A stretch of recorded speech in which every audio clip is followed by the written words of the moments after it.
Movilac, SFR Entreprises, EDF, Groupe Quartier Français, Holcim et la Chambre de commerce et d'industrie vous proposent les nouveaux défis. L'ADIR et RFO Réunion, avec le concours de l'Europe et la région, présentent les nouveaux défis.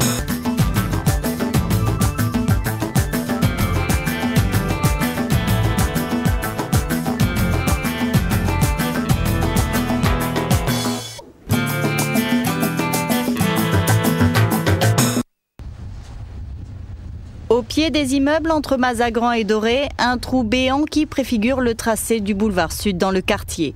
Mais ici, le paysage change chaque jour. Un ouvrage important, unique sur les 9 km du boulevard Sud, est en construction. Il s'agit d'une tranchée couverte. Sur cette partie du tracé, le trafic routier disparaîtra en sous-sol pour redonner au quartier un aspect convivial. Avant cela, il faut passer par la phase chantier. Donc là, on est en train de construire une tranchée couverte en site urbain. Dans un premier temps, on a terrassé en utilisant de l'explosif puisqu'il y avait du rocher. Et ensuite, donc, on passe à la phase génie civil où on construit le radier, c'est-à-dire la partie en béton qui est sur le sol. Ensuite, les voiles et on couronne le tout avec un couvercle en béton à traverse. Actuellement, une cinquantaine de personnes travaillent ici. Comme pour tous les grands chantiers, les travaux sont réalisés par des groupements d'entreprises qui sollicitent également des sous-traitants. De ce fait, pas moins de 15 entreprises sont représentées sur cette portion du boulevard Sud. L'entreprise CEPA réalise des armatures pour le béton. Son équipe enchaîne les grands chantiers. On a fini Port-Est, parce qu'on était sur Port-Est, et puis on a rattaqué dans la foulée le chantier de la tranchée ici. Ouais. Et on a eu 2-3 petits chantiers entre deux, en intermédiaire, quoi. Voilà, pour occuper notre personnel. Les gens qu'on avait sur le chantier du Port-Est sont arrivés tous ici, donc on les a embauchés en CDI, quoi. Voilà. La direction du chantier est confiée à l'entreprise d'Audin. Au début des travaux, elle a dû gérer la phase de terrassement, une phase délicate. Le tracé s'est dessiné à coups de tirs d'explosifs au pied des habitations.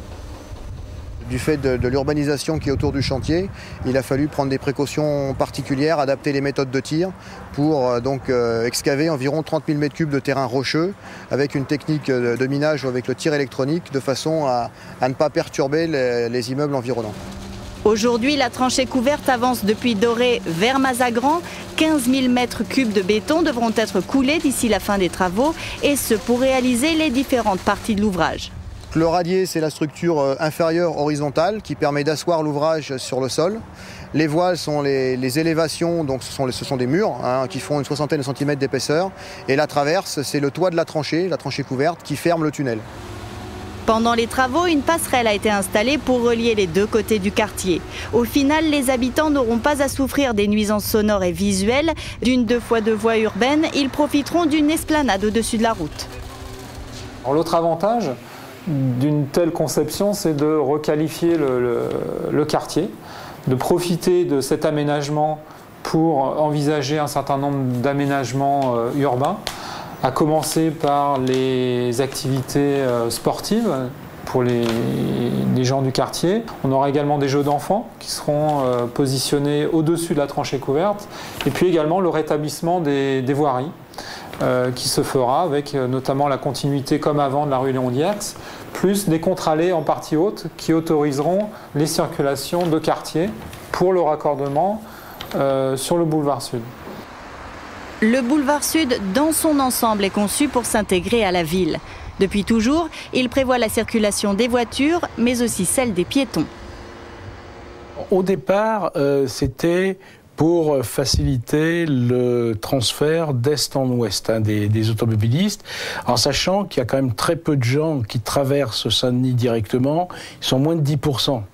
Donc en fait, il fallait avoir une voie supplémentaire par rapport au front de mer et une voie supplémentaire qui est quand même qui règle quand même des problématiques de voie urbaine.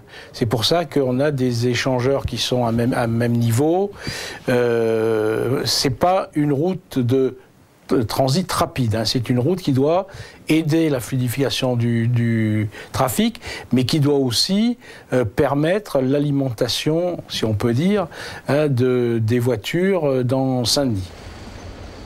Côté est, c'est un pont immense qui est en construction. Placé au bout du boulevard Sud, il permettra de franchir la rivière des Pluies et d'aboutir au rond-point de Gillot. C'est un ouvrage impressionnant qui, une fois terminé, fera 200 mètres de long et surtout 30 mètres de large. 2 piles de pont ont été construites dans le bas de la rivière.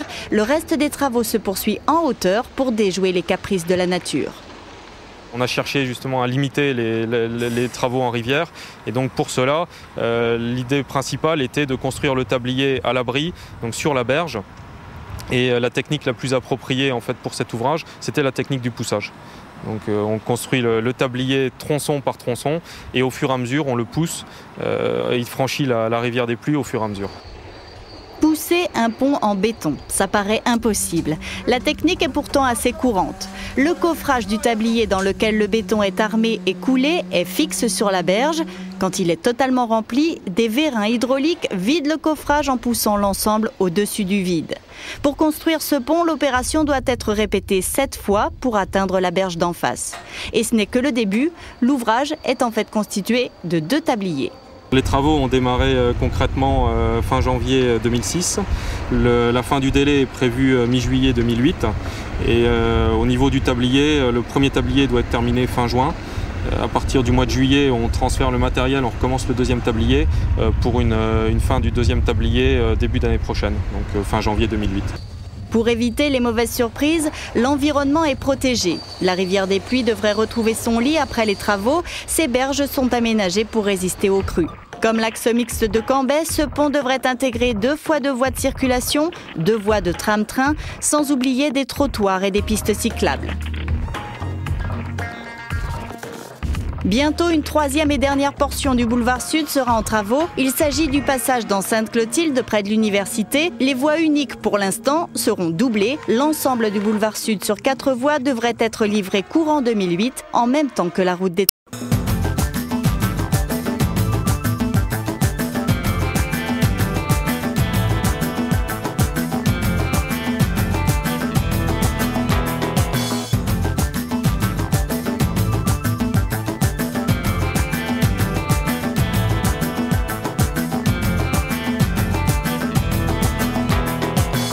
Mobilac,